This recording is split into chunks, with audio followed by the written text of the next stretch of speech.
हफ्ते के पहले कारोबारी दिन बाजार में कमजोरी। निफ्टी करीब 100 अंक गिरकर 25,950 के करीब बंद। वहीं बैंक निफ्टी निचले स्तर से करीब 150 अंक संभलकर 58,950 के पास बंद।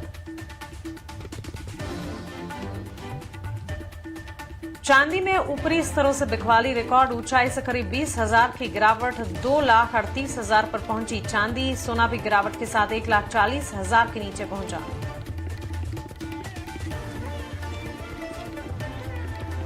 रियल्टी शेयरों में दूसरे दिन दबाव। लगातार तेजी के बाद अनंतराज में करीब 3.5% की गिरावट। ब्रिगेड और डीएलएफ में भी करीब 1% की कमजोरी।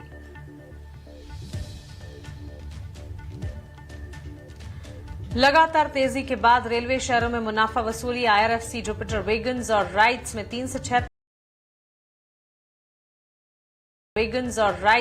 से 6% की गिरावट। इरकॉन और टेक्स मैको रेल में भी कमजोरी। ग्रुप लग्जरी वॉचेस बीवी ने 4.47% हिस्सा बिक्री का रखा प्रस्ताव। ओएफएस के जरिए 29 दिसंबर को बेचेगी हिस्सा।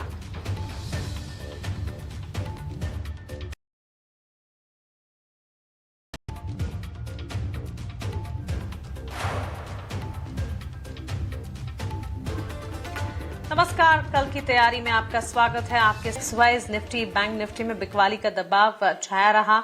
ओवरऑल अगर देखें मार्केट का सेटअप, ब्रॉडर मार्केट्स के लिहाज से भी बाजार कमजोरी दिखा रहे थे। 26,000 के लेवल्स को लगातार टिकाने की कोशिश करता हुआ निफ्टी जब क्लोजिंग हुई तब उससे भी नीचे 25,950 के इर्द गिर्द हमने मार्केट क्लोज होता हुआ निफ्टी में देखा।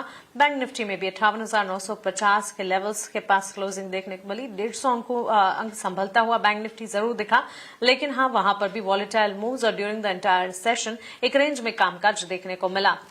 लेकिन अब यहां से आपकी कल की तैयारी क्या होनी चाहिए? इंडेक्स में जहां पार्टिसिपेशन कम है, क्या स्टॉक वाइज अपॉर्चुनिटीज बनती दिख रही है या नहीं? स्ट्रैटेजी इंडेक्स स्टॉक्स में आप क्या बनाएंगे? ये सब कुछ समझने की कोशिश करते हैं कल की तैयारी में, और ये बताने के लिए हमारे साथ हमारे मार्केट एक्सपर्ट भी जुड़ गए हैं।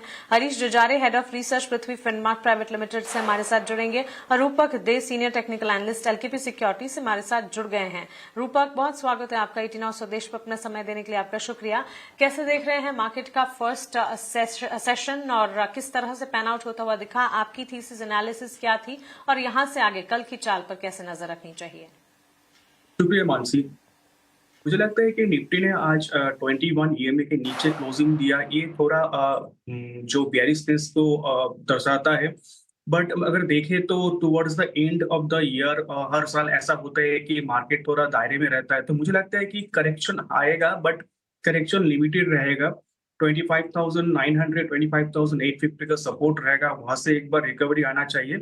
तो एक दो दिन से लेके पूरा ये हफ्ता मुझे लगता है एक साइडवेज मूवमेंट रहेगा जब तक एफआईएस खुल के वापस नहीं आते। तो नीचे सपोर्ट हो जाएगा 25,850, हायर एंड पे रेजिस्टेंस रहेगा 26,000, जो सपोर्ट के तौर पे काम कर रहा था वो भी रेजिस्टेंस बन जाएगा। बैंक निफ्टी की बात करें तो बैंक निफ्टी का 58,800 नीचे सपोर्ट हो जाएगा, और हायर एंड पे 59,100 का रेजिस्टेंस हो जाएगा। तो ये एक दायरे में ट्रेडिंग रेंज बन जाएगा। स्टॉक स्पेसिफिक हालांकि मूवमेंट देखने को मिल सकता है, और कुछ दिनों का जो मेटल में मूवमेंट देखने को मिल रहा था नॉन फेरस, अभी ये मूवमेंट आ गया फेरस मेटल में। स्टील पॉजिटिव लग रहा है, और नॉन फेरस मेटल में मुझे नेगेटिव फीलिंग आ रहा है।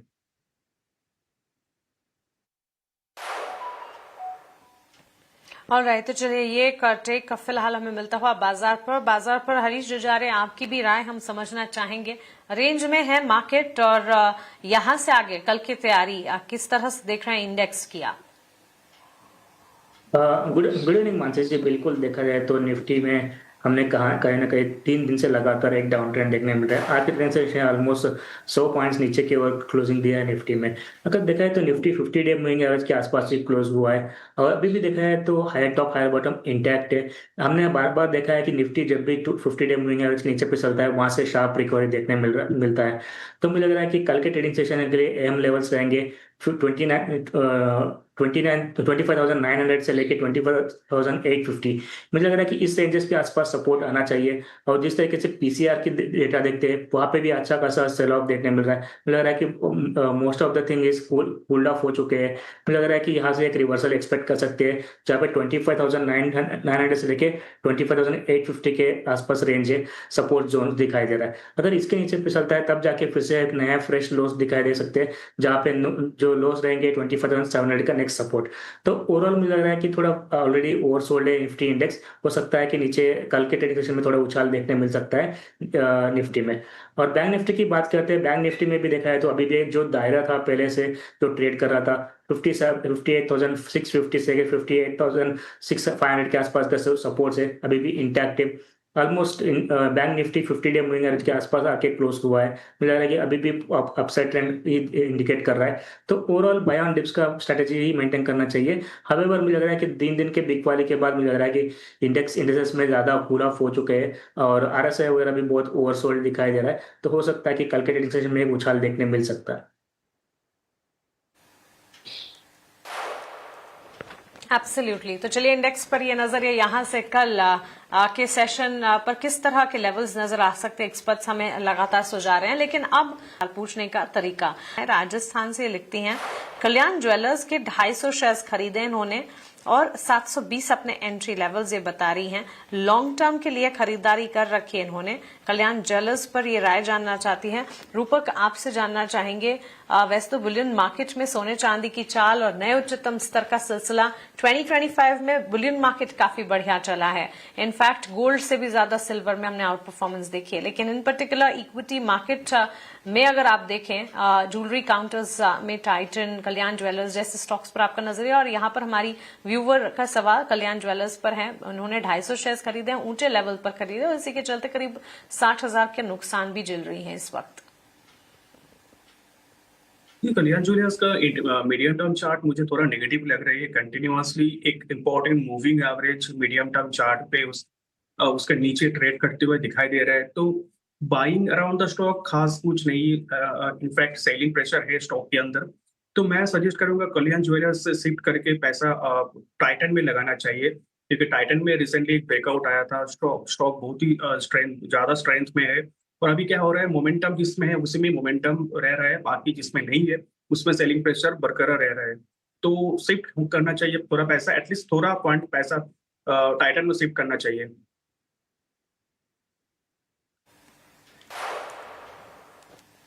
ऑलराइट, तो चलिए इन कंपैरिजन कल्याण ज्वेलर्स के मुकाबले टाइटन पर एक नजर होनी चाहिए जरूर, ये राय हमारे व्यूवर की, हमारे एक्सपर्ट की बनती हुई। पंकज यादव बिहार से लिखते हैं, इन्होंने एसबीआई के शेयर्स खरीद रखे हैं। हरीश, आपसे टेक जानना चाहेंगे, 688 के दाम की खरीदारी इन्होंने एसबीआई पर करी है और 80 शेयर्स हैं इनके पास एसबीआई के। बैंक्स एंड फाइनेंशियल्स पर लगातार फोकस है भी, और यहां से आगे आप बजट की तैयारी करेंगे तो बजट से ठीक पहले कई सारे पॉकेट्स, कई सारे स्पेसेस जहां नजर होगी उसमें बैंक्स एंड फाइनेंशियल्स भी हैं। 22,000 का मुनाफा ये देख रहे हैं, 965 के लेवल्स पर लास्ट क्लोज हमने देखा है। पंकज लंबी अवधि के निवेशक हैं, हरीश क्या राय होगी?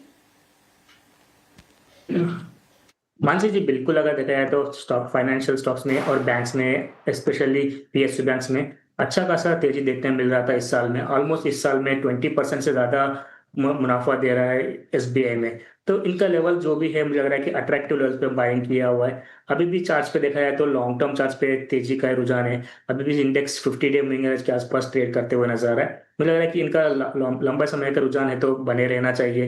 हो सकता है कि थोड़ा माइनर डिप्स देखने मिल सकते हैं, क्योंकि ऑलरेडी हमें एक शार्प रैली देखने मिल रहा था रिसेंटली लास्ट 2-3 महीने में। तो उसके चलते तो थोड़ा माइनर डिप्स देखने मिल सकते हैं, जहाँ पे सपोर्ट से 940 950 के अराउंड हो सकता है कि डिप्स बिल्कुल देखने मिल सकते हैं। लेकिन लॉन्ग टर्म चार्ट्स अभी भी स्ट्रेंथ दिखा दे रहा है। इनको मुझे लग रहा है कि इनको बने रहना चाहिए। कोई टिप्स आता है तो बाइंग एवरेजिंग भी कर सकते हैं और थोड़ा एरोन भी कर सकते हैं। ओवरऑल चार्ट सेटअप तेजी का ही है, इनको बने रहना की राय है।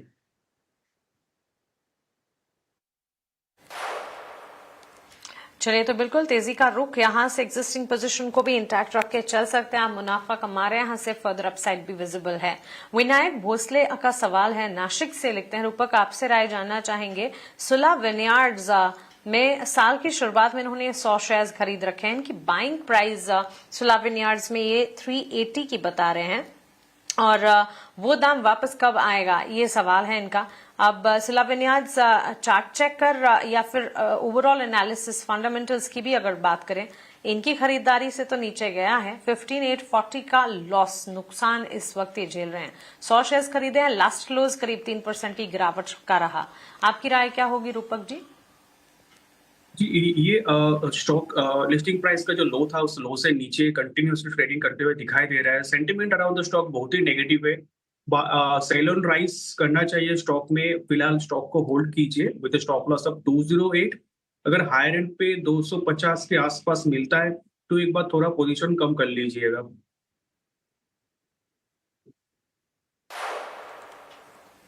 ओके, सेल ऑन राइज का नजरिया फिलहाल सिलाविनियाज में मिल रहा है। नुकसान है, किसी भी उछाल पर एग्जिट, भले ही स्टैगर्ड मैनर में, स्लो एंड इवेंचुअल, लेकिन एग्जिट निकलने की ही चेष्टा करनी चाहिए। ये राय फिलहाल आपको मिलती हुई। भास्कर का सवाल रायपुर से है। हरीश, जुबिलेंट फूड के 50 शेयर्स उन्होंने खरीदे हैं और अपने एंट्री लेवल जो है 680 के ये बता रहे हैं। Jubilant food in particular space में भी कंजम्पशन पॉकेट की ही अगर बात करें, कुछ दिनों से हम ट्रैक्शन बिल्ट होता हुआ देख जरूर रहे हैं। लास्ट ट्रेडिंग सेशन में भी गोदरेज कंज्यूमर, नेस्ले जैसे स्टॉक्स में अच्छी खासी मजबूती थी। इन पर्टिकुलर जुबिलेंट फूड और हमारे व्यूअर के सवाल की अगर बात करें, 50 शेयर्स खरीदे हैं, ऊंचे दाम के हैं। लास्ट क्लोज जो है करीब 0.5% 1% गेन का था, लेकिन 563 के लेवल पर क्लोज हुआ है। 5,000 6,000 तक का नुकसान ये झेल रहे हैं। क्या राय होगी? मानसी जी, अगर कहीं ना कहीं देखिए जुबिलेंट फूड्स की स्पेशली बात करते हैं तो स्टॉक क्लियरली एक अंडर परफॉर्मर आ चुका है ऑलमोस्ट पूरा साल में। तो स्टॉक एक रेंज में ही दायरे में ट्रेड करते हुए नजर आ रहा है। तो अभी भी सपोर्ट्स की बात करते हैं तो 530 525 के आसपास सपोर्ट्स है। मुझे लग रहा है कि ये सपोर्ट्स के साथ इनको थोड़ी देर के लिए बने रह सकते हैं। लेकिन मुझे लग रहा है कि जिस तरीके से कंसोलिडेशन फेज इसमें चल रहा है, हो सकता है कि कंसोलिडेशन और एक्सटेंड हो सकता है आगे भी। तो मेरा राय रहेगा कि इनका जो भी ऊपर के लेवल बाउंस बैक मिलता है, ऑलमोस्ट रेजिस्टेंस जो है 620 से लेके 630 के आसपास है, तो ये लेवल्स इनका आसपास मिल जाता है तो इनको एग्जिट कर सकते हैं। क्योंकि जिस तरीके से कंसोलिडेशन फेज है, अभी भी लग रहा है कि ये कंसोलिडेशन आगे भी देखने मिल सकता है। तो बेटर लेवल्स रहेगा कि थोड़ा इसमें से निकल के दूसरे स्टॉक्स में, नेस्ले या ब्रिटानिया में जैसे स्टॉक्स में निवेश करने के लिए सोच सकते हैं। फिलहाल के लिए इस स्टॉक में एक रेंज बाउंड ट्रेडिंग सेशन ही एक्सपेक्ट कर सकते हैं फिलहाल।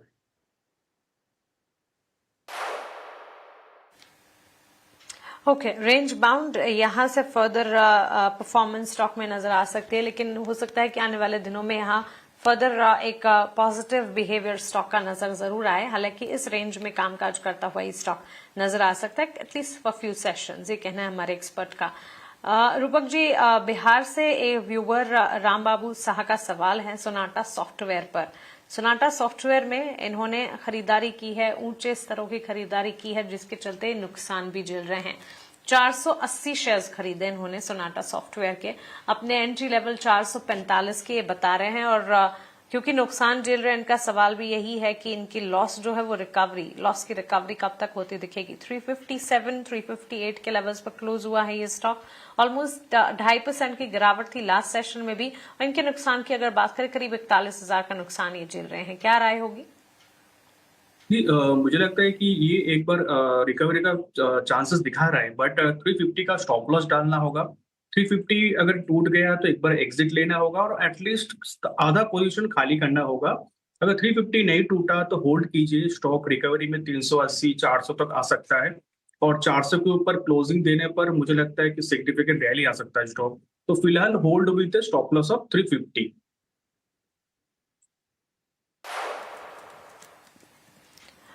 ओके, 350 का स्टॉप लॉस मेंटेन करते हुए पोजीशन को इंटैक्ट रखें और हमारे एक्सपर्ट जो आपको समझा रहे उसी तरह से स्टॉक में आगे स्ट्रैटेजी बिल्ड कीजिए। ये राय फिलहाल आपको मिलती हुई। एक डिफरेंट स्टॉक है रोटो पंप, जिस पर हमारे एक व्यूअर का सवाल है। गुजरात से बंदी मुश्ताक का सवाल है। रोटो पंप, हरीश जी, इन्होंने 209 शेयर्स लिए हैं। खरीद के दाम 85 रुपया 50 पैसे के हैं। लास्ट क्लोज हमने 69 का देखा है रोटो पंप में। और कंपनी जो है पायनियर है, प्रोग्रेसिव कैविटी पंप्स इंडिया में बनाती है, मैन्युफैक्चर करती है। इसके अलावा एफिशिएंट और रिलायबल पंपिंग सोल्यूशन, बड़ी डाइवर्सिफाइड रेंज कंपनी की है इनटू सेम पर्टिकुलर सेगमेंट से जुड़े प्रोडक्ट्स में। 209 शेयर्स हैं, 82 रुपये 50 पैसे के दाम पर। 6 महीने का व्यू है, ऑलरेडी 2,500 से 3,000 का नुकसान झेल रहे हैं। मानसी जी, अगर हम ओवरऑल पंप्स की बात करते हैं, जब से गवर्नमेंट ने इसमें से एक जो स्कीम निकाला है, कृषि पंप योजना, तो तब से देखिए हमने देखा है तो पंप्स के सेटअप में अच्छा खासा तेजी देखने मिल रहा है। अगर रोटो पंप स्पेशली बात करते हैं तो बिल्कुल हमने थोड़ा बहुत वीक वाली देखने मिल रहे थे। स्टॉक प्राइस ऑलमोस्ट 100 से लेके गिरते हुए ऑलमोस्ट 55 तक आ चुका था। लेकिन जिस तरीके से एक सपोर्ट लिया है 55 के आसपास, मुझे लग रहा है कि एक बेस बन चुका है। और रिसेंटली एक शार्प रिकवरी भी देखने मिल रहा था लास्ट हफ्ते में। तो हो सकता है कि मुझे लग रहा है कि यहाँ पे एक बॉटम आउट फॉर्मेशन तो इंडिकेट दे रहा है। और मुझे लग रहा है कि स्टॉक में और 50 day moving average already cross भी कर चुका है। हो सकता है कि और थोड़ा उछाल देखने मिल सकता है। फिलहाल के लिए रेजिस्टेंस की बात करते हैं, मुझे लग रहा है कि यहाँ से स्टॉक और थोड़ा ऊपर की ओर मूव कर सकता है, जहाँ पे 90-92 के आसपास रेजिस्टेंस है। इनको बने रहना चाहिए। मुझे लग रहा है कि एक बार 92 का लेवल अगर निकल जाता है तो एक अच्छा पैटर्न का ब्रेकआउट भी दे सकता है। तो ओवरऑल मुझे लग रहा है कि बेस तो बन चुका है स्टॉक में, थोड़ा टाइम देना चाहिए। मुझे लग रहा है कि आगे जाके अच्छे रिटर्न्स देखने मिल सकते हैं रोटो पंप में।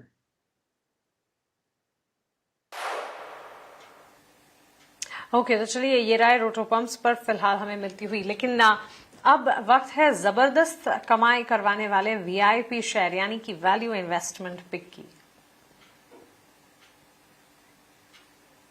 रूपक जी बताएं, आपकी तरफ से वैल्यू इन्वेस्टमेंट पिक्स क्या होंगे आज के लिए? कि मार्केट सेंटीमेंट देख के मैंने एक बाई कॉल और 2 सेल कॉल चूज किया। तो पहला कॉल रहेगा एसीआई। ये स्टॉक ने रिसेंटली एक स्ट्रॉन्ग रिकवरी दिखा रहा है। प्रीवियसली 26% काइंड ऑफ करेक्शन हुआ, अभी रिसेंटली एक रिकवरी फेज में है। तो स्टॉक में बाई की सलाह रहेगी अराउंड 233 और टारगेट रहेगा 250 और नीचे स्टॉप लॉस मेंटेन करना होगा 227 में। दूसरा कॉल बीईएल का सेल कॉल रहेगा। स्टॉक ने कंसोलिडेशन ब्रेकडाउन दिया तो मुझे लगता है नीचे आ सकता है थोड़ा बहुत। तो स्टॉक में सेल सेल की कॉल रहेगा अराउंड 393 का। स्टॉप लॉस रहेगा 402 का और टारगेट रहेगा 385 का। तीसरा कॉल रहेगा, सेल कॉल रहेगा तीसरा कॉल नेशनल एल्यूमिनियम में। ये डार्क क्लाउड कॉपर फॉर्मेशन किया डेली चार्ट पे।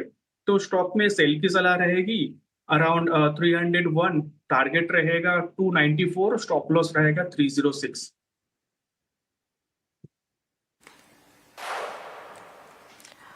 ओके, तो चलिए 3 कॉल्स यहाँ पर रूपक जी की तरफ से as value investment pick. Harish ji, आपकी तरफ से वैल्यू इन्वेस्टमेंट पिक्स आज की क्या होंगी? बिल्कुल, मेरे तरफ से 2 स्टॉक्स रहेंगे, दोनों बाय के ही है। मुझे लग रहा है कि कहीं ना कहीं सेक्टर रोटेशन देखने मिल सकता है। इतने दिन हमने मेटल्स में देखा था, मुझे लग रहा है कि आगे जाके ऑयल एंड गैस सेटअप में वहां पे अच्छी तेजी देखने मिल सकती है। तो मेरा बाय कॉल रहेगा बीपीसीएल में। बीपीसीएल में करंट लेवल्स पे बाय कर सकते हैं, या थोड़ा डिप्स में भी आए तो मिल सकता है, तो बाइंग अपॉर्चुनिटी बन सकता है। टारगेट्स बनेंगे 394 के लिए और स्टॉप लॉस मेंटेन करना चाहिए 360 शॉर्ट टर्म के लिए। दूसरा स्टॉक रहेगा नेस्ले इंडिया। नेस्ले इंडिया में भी देखा जाए तो एक क्लियरली एक ट्रेंड लाइन का ब्रेकआउट दिया है कंसोलिडेशन के बाद। मुझे लग रहा है कि स्टॉक प्राइस में एक अच्छा उछाल देखने मिल सकता है। ऊपर की ओर टारगेट्स बनेंगे 1320, बाद में 1350 का, और स्टॉप लॉस मेंटेन करना चाहिए 1255 का नेस्ले इंडिया।